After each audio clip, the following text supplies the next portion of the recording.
today we have Will from Missprints, and it is so exciting because I wanted Will come here for a long time, and we finally have the reason we want to learn more about you and your band. I'm Will. I'm a local musician here. I play in, I guess, too many bands to count. This project started just because I was in an originals group, as you knew, Libba. We went on, we were on a bill with you a few years ago at the Brick and Mortar. And, my lead singer moved to LA, so I wanted to be in another originals group.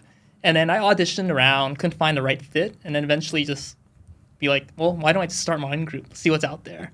You are the first musician I followed on Instagram because of you, I actually made so many friends. I think I told you that. Like, I followed your Instagram when I just moved to America to San Francisco. I followed your Instagram, and then this is how I connected with Liba. This is how I connected with Christopher. And this is how I met Courtney through your network. So I'm very grateful. Thank you so much. And that's why it is so important to have social media, because this is how people meet each other, especially if you're a newbie, like a new kid in the town. So that's very important. I remember that, actually. It's like I reached out to you, I think it was like 2021. Yeah. And then, like we spoke a little bit. We never really met up, but and then all of a sudden one day it's like I see like you're going into some apartment, and then there's like, that's my keyboardist. That's Christopher.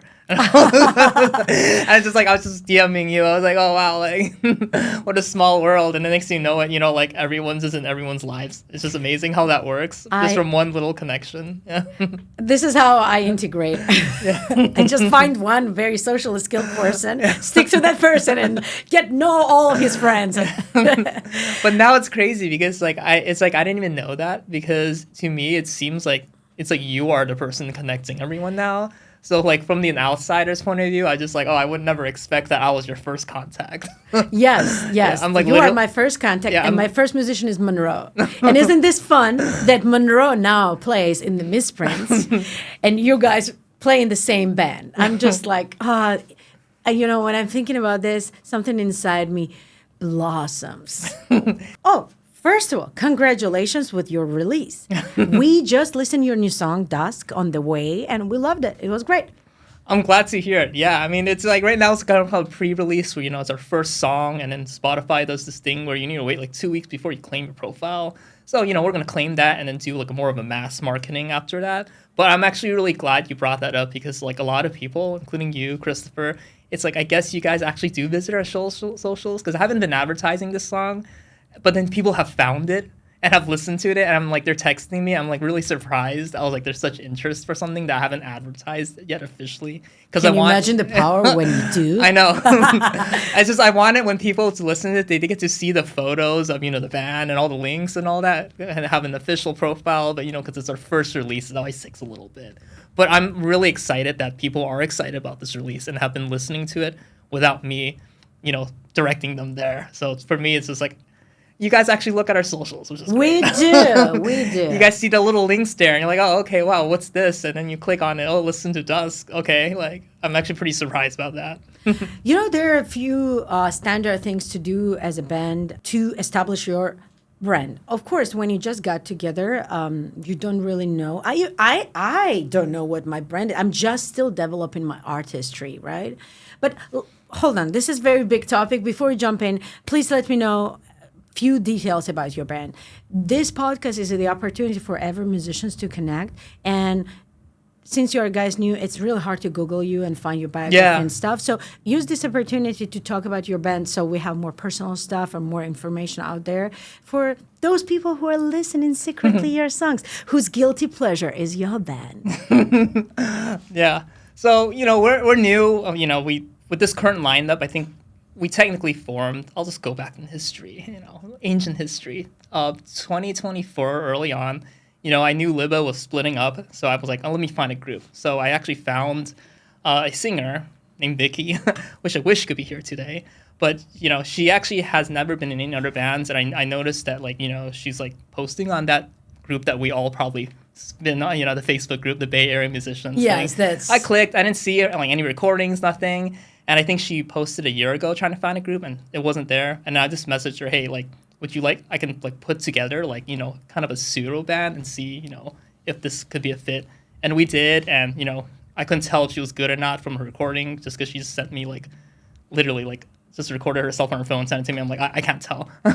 And then once I met her, I knew that like, we'd be a good partnership. So then I ended up pulling this band together. Originally, it was just like a quick cover band. We just, play music that we like. And then eventually we found, and this is pretty important, we found Alan. So Alan's actually the one that I think took us to the next level. Because before we were just kind of playing music. But then with Alan, he really wanted to get into the producing and songwriting side. And he was like really serious about it. And then after he communicated that to me, I think 6 months in, the band kind of took a different direction. So we focused more on originals and producing good music and stuff like that. And since then, we had some member changes with 2 of them. And then now, obviously we have like Monroe, and then I brought in Cassandra, who I've played with in many other bands. Cassandra is incredible. She's the most incredible drummer, and she's probably my favorite drummer to play with of all time. Tell me this is not true. Just tell me I'm not right. If you meet female in music industry, most likely that person is going to be, if this female musician is not in the beginning of her career, or like let's say a few years already in the business, most likely the person is going to be very responsible and very professional, because you need to earn respect as a woman in the music industry. So Cassandra is not only talented, she's a hardworking person, and I'm so glad that you all together are in the same band. Now you have like very strong team to build something bigger, Yeah, absolutely. Like once we had that lineup, we've been together, I think, for the last 6 months now, and we've been just, writing, recording like crazy. We technically have like 4 tracks, one of them released, one about to release soon, and the other 2 are done. We just need the vocals. And then, of course, we brought on Monroe, and he just showed me this riff. I think he calls it like the pop-punk riff from hell. And it's from the hell. Yeah, it's incredible. Like he showed me when we were just like rehearsing for the first time, and I'm like, you got to bring this to the group. I think we could do something amazing with this. And of course, like a few days later, I think it's like 2 days ago, he actually texted it to the full group, a link. We listened to it. It was incredible, and we're like, this will be an amazing 5th song that we can do. Well, and good guitar riff can pull off the whole idea together, It is true, and I think I love this band, but I think that's the one thing that has been missing, kind of having this kind of like hard rock guitarist that writes riffs like that. So I'm extremely excited to see where this goes. Can you define the genre in few words? It's, I think we are an eclectic blend of just like indie rock with a lot of other influences. We've been told that like we have some kind of jazz elements, some kind of like hard rock elements, and actually some kind of like Japanese rock elements, which is very surprising. But it's actually not surprising once you actually get to know Alan. Because Alan, like, he listens to a lot of that kind of stuff. He listens to lots of J-rock and all this kind of music that I feel like a lot of people, and at least not in my circle personally, like, really listen to. And J-rock's very specific, and it's, like, it's very high energy, and it's kind of story-driven. And I think that kind of stuff will come out in a lot of other music, and I think that's what's going to make it interesting. When it comes to recording, since we're talking about recording, that's a big process. And, the biggest problem is that, you put together a band and you are good friends and stuff, and musicians are good, right? But level of performance sometimes is not enough for studio recording. Oh, for sure.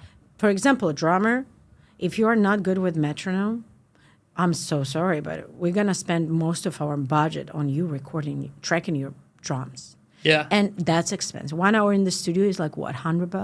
$110?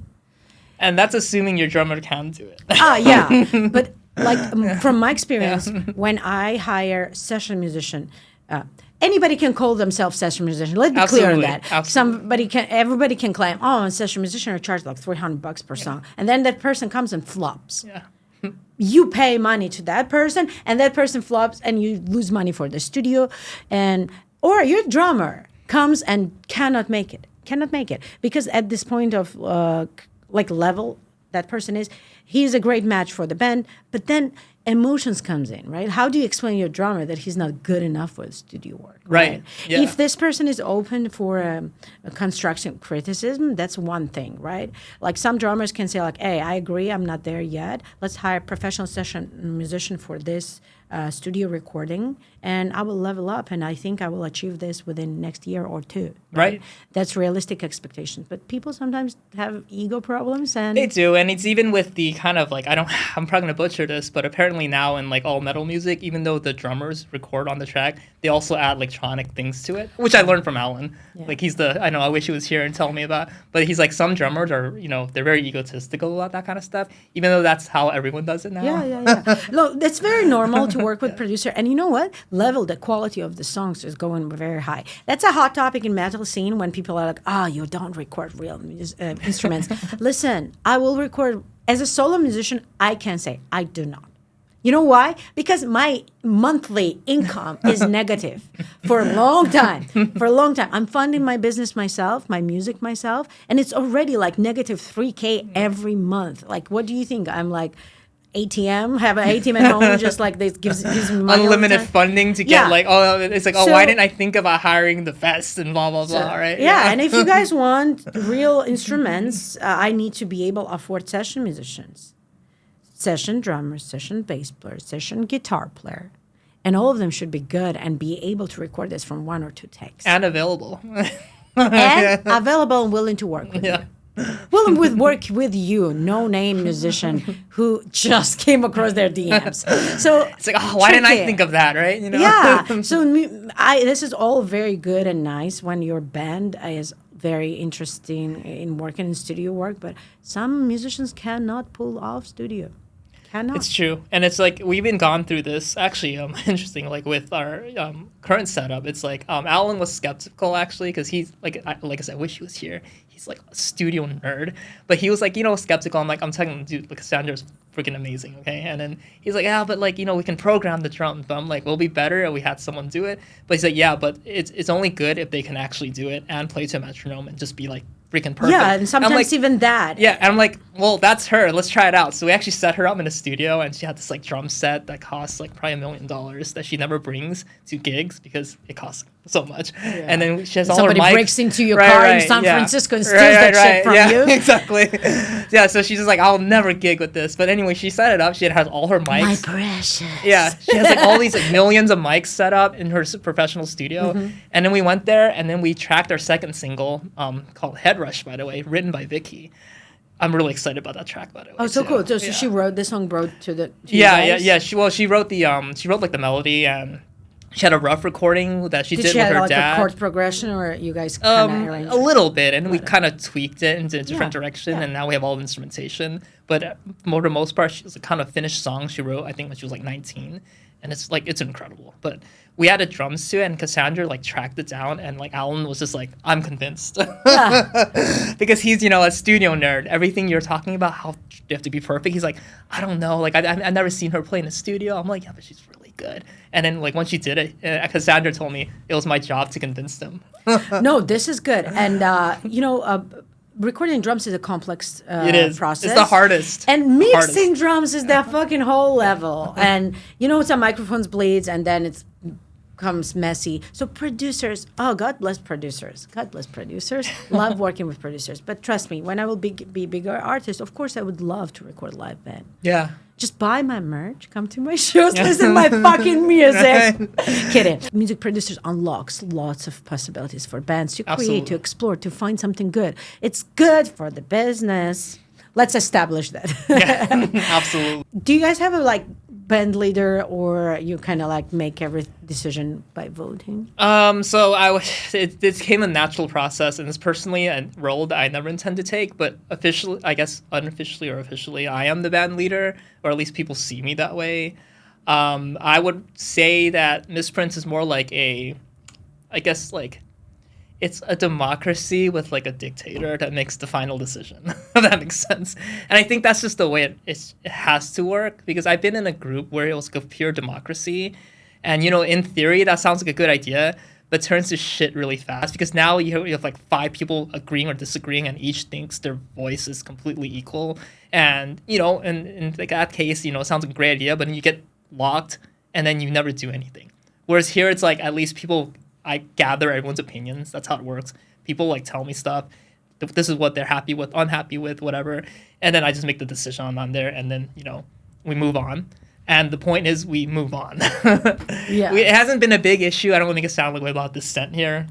But it's it's been working, just because you just need someone to just pull the trigger on something, right? At the end of the day. Yeah. I'm so glad that you brought this up. This topic is very important. It's not some little like shallow thing in band. That's huge. Musicians has lots of ego. I have myself. Absolutely. And being existing in the band is a skill you need to develop. And being a leader is difficult and fun at the same time, right?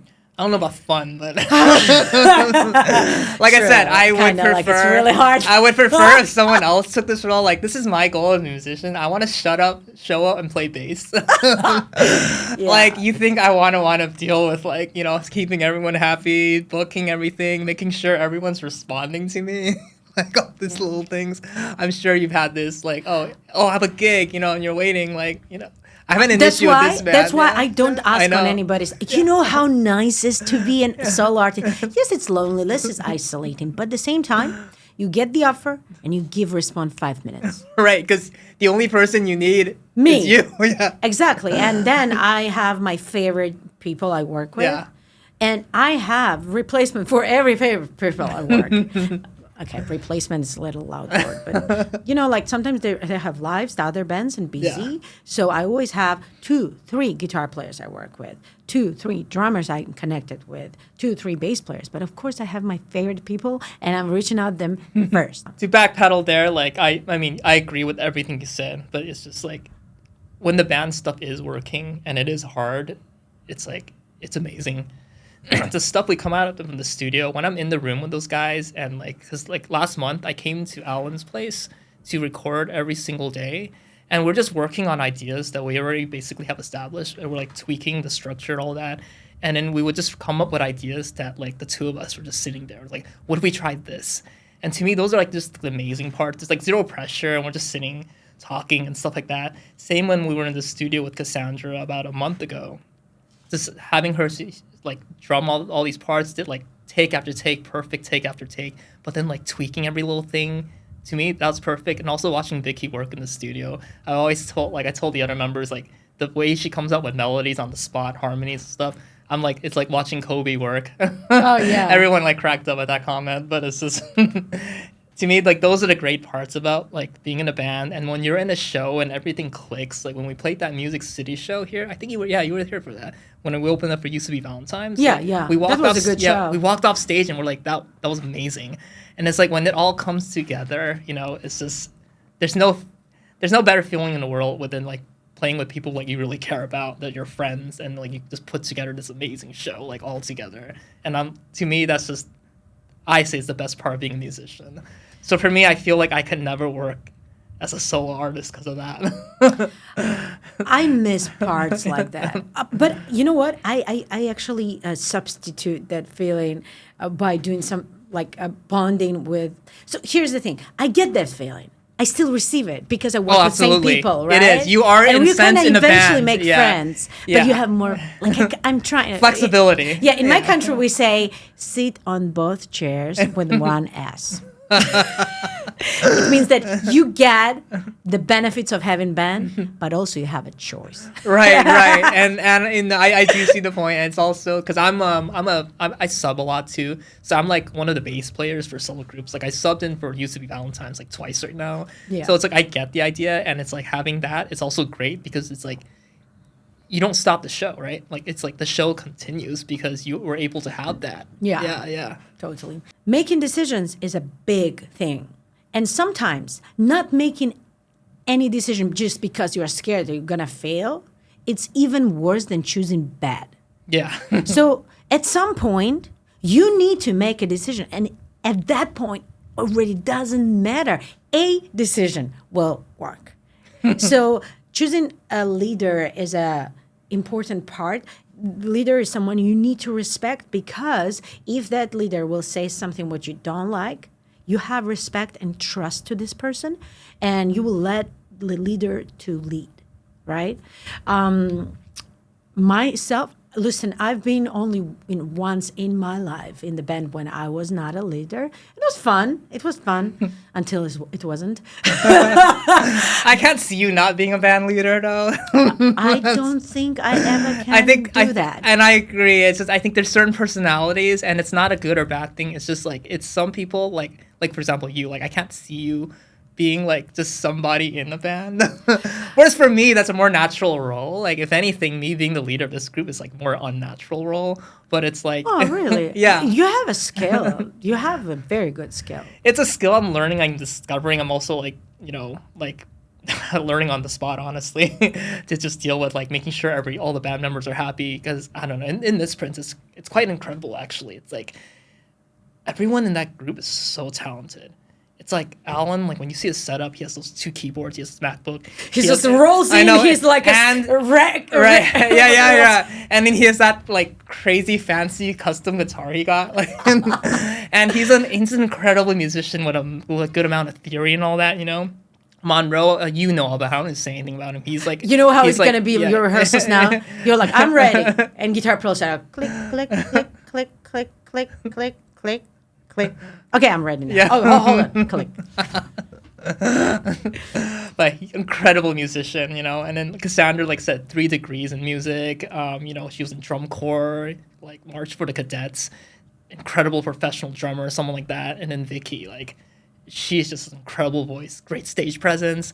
And there's like me, and honestly, it's kind of weird because I'm not like shitting on myself, but it's like, it's weird being the leader of a group where you are probably the like least technical good musician in it, and how still people still like respect you. That's maybe a little imposter syndrome talking. No, I think to be clear, I think I'm pretty good. Like I have like 50 shows lined up this year. You have to be kind of good to have invited to play like 50 shows. Like I think I'm a very decent player for sure. You are in my list of great bass players. So well, thank you. Yeah, it's just I know I see people like like Eric, and I was like, oh, I probably can't play what he plays, but I think my skills are a little different. I'll say, yeah. But in this group, it's just like everyone is just like so high level, and it's just like having to kind of guide everyone and to make this music. I think it's definitely been quite an experience. By the way, what type of bass player you're considering, like yourself? Like, are you funk, alternative? That's a really good Who question. are you? Tell us. That's a good question, and like it's something I really haven't dived into. So I'm gonna answer this on the spot. I think like at the heart of it, I'm just like a very boring answer, like kind of like a classic rock bass player. Probably in the eras of like the 80s, like Guns N' Roses. Like I like Duff McKagan. I know he's like, people don't say that like he's one of the best bass players ever, but he's a solid guy. He plays the groove. He fits in Guns N' Roses. He doesn't overplay. To me, I think someone like that. It's like that's kind of who I am. Not someone technically flashy, not someone that will ever be on someone's like top 100 bass players, but like someone that will come to a gig and not like fuck up. That's important. It is. Being a good musician, it's a combination of skills, attitude, professional, and personality. You can be as good as possible. If you're a shithead, you're a shithead. You are not fucking booked for my show because, like, seriously, personality matters. It does, and I think, and like I said, we're on the same boat. Exactly. We're volunteering our time. Why would we share a stage with an asshole? Yeah. That's one of the things that like I said, I'm not shitting myself. I'm just saying I'm not like a super, I'm not going to be confused for like Geddy Lee or anybody, but I respond fast. When I get the charts, I learn the music. Like example, I actually had a show in Music City, very last minute, 2 days to prepare. It was actually St. Patrick's Day with this woman, Michelle Lambert. She plays like the violin. Yeah. She's amazing. She's freaking incredible. God, I love her so but much. She called me like 2 days. You said woman. Why woman? She said girl. What? Are we in the category now, woman? It's more general. What do you say about me? Also woman? So like she called me up like 2 days before her St. Patrick's Day gig, and she sent me her PDFs, and I'm like we talked on the phone. I'm like, yeah, got it. And then I learned it, played it. It was a great gig, and that's the kind of I think professionalism I can bring to any group. It's just learn the stuff, be fast. When she texted me, I responded really quickly, set up the phone call. I love this about you. Yeah. I love this about you. The biggest flaw I see in musicians is when they are like taking 3 days. They don't text back. Oh my God. Or like simple social skills, like you were sending them like, hey, it was great having you in the project. Radio noise. That is the most frustrating Another thing to me autistic too. person. It's like when you text, it's like, hey, can you make it to a gig? If you can't, that's okay. You know what I mean? You're not gonna hurt my feelings. But please tell me you can't make it instead of wait 2 days and like put it off and tell me, because now I gotta find someone else. See, so I try to text back really quickly when I audition. When I'm making auditions for like my band members, that's one of the first things I look for. It's like, how fast do they text back, and how fast can we establish a real date and time that we're actually going to meet and play, right? Yeah. Because if setting up the first audition with you is a pain in the ass, Oh, like I do not yes. want to work with you when like we're booking a gig. You know, it's like when we booked this, when you like, yeah, thank you, by the way, for passing that Bottom of the Hill gig. So excited for you Super. guys. But like for that show, it's like, it was like, of course, a little last minute. We have like less than 2 weeks prepared. We just got a new lead guitarist with Monroe, and I'm just like texting the group like, hey, I'd love to play this. Can we make this work? And like within 1 hour, everybody was like, not only they got back to me, but we made it work. We set up a rehearsal day, and it's like, okay, this is the kind of group I want to work with. I can't imagine. This is important. This is important. Yeah. Show is coming up like 2 weeks later. If Right. you are taking 2 days to respond, somebody else gonna take it faster than you. Exactly. But within the hour, we're good. And it's just like, oh, yeah, let me figure out my schedule. Oh, which days could work? Oh, I'm going on vacation these days. Blah, blah, blah. Can we make a rehearsal with the max amount of people possible? Yeah. And then we did. And we established all that like instantly. And it was just like, it was incredible. And this Love is the it. kind of group that like, it works well. Because I've been in some groups or like with people and just like, it's like days, and then they're like, and then they're like, oh, sorry, I can't make it. Like, you could have told me that. Like, pisses me off. literally, like, you can be the most average musician in the world that can, play in key, learn the parts, nothing flashy. But if you respond fast, you're gonna have jobs. True. That's just the reality. Yeah. Tell me about your dreams. What's your dream state? My dream stage. Don't be realistic. Give me the biggest. Honestly, like, I would love like a festival. Or someplace like the Chase Center. Oh yeah, stadium. Yeah, like one of those, but not like too big. Not like a football stadium, just because I don't think that like our sound will be good there. We're being completely unrealistic. Like I think our sound like in like a Chase Center with like a full bill would be like amazing. Or playing like someplace like outside lands. Yeah. Oh my God, right, it's so hard to get into places like that, especially as an emerging artist. I don't like how gatekept festivals are, and how little amount of festivals are out there where musicians, emerging artists can actually get into. The thing is that, and even if you do, they don't pay you anything unless you're one of the headliners. I know. Yeah, because right? I think I went to When We Were Young a few years ago, and I think someone released how much bands were getting paid. And it's like you have like My Chemical Romance. I think they're getting paid like $3 million or something.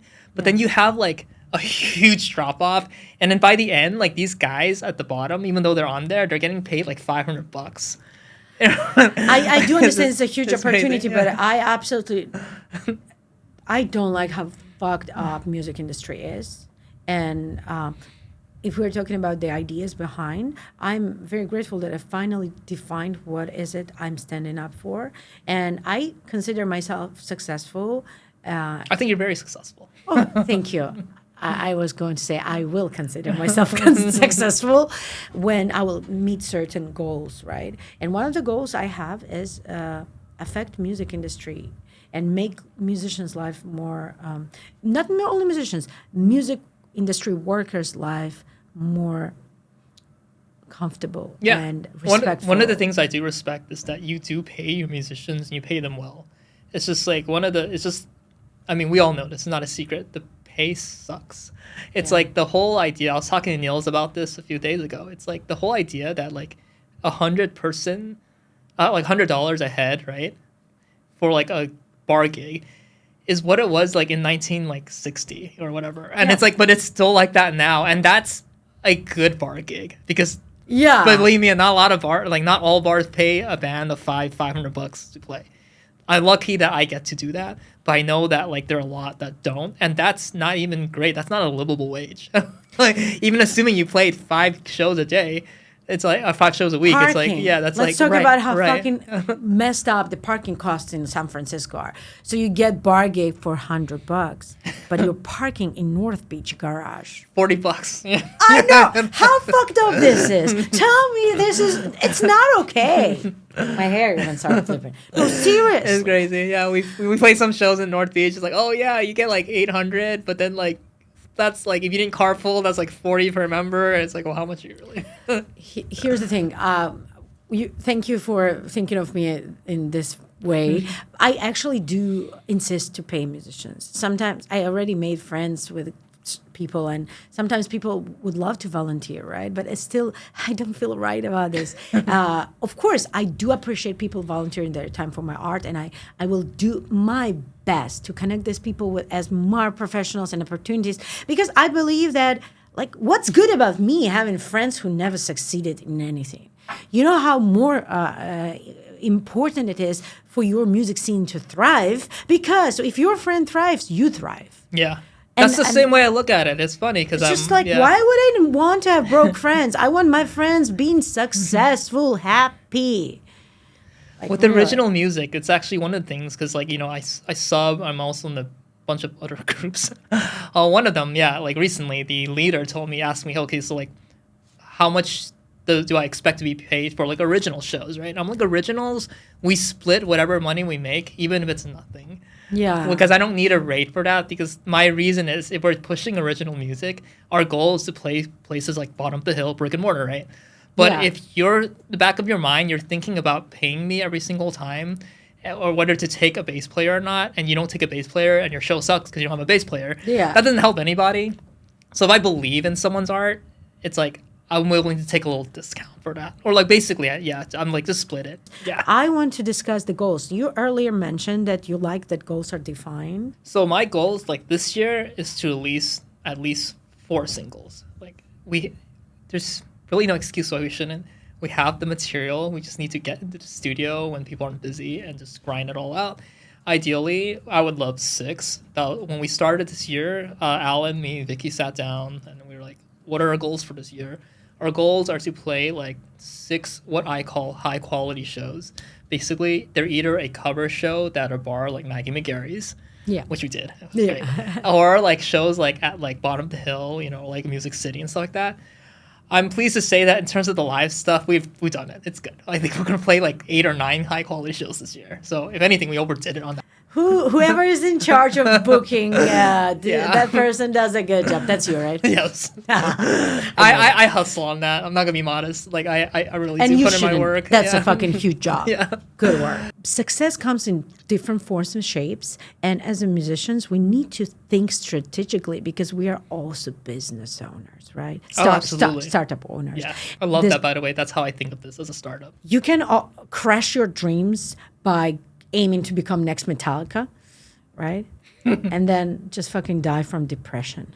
Because it's like all or nothing. You're either Metallica or you're not. Yeah, all or nothing thinking is not the way you survive, Agreed. right?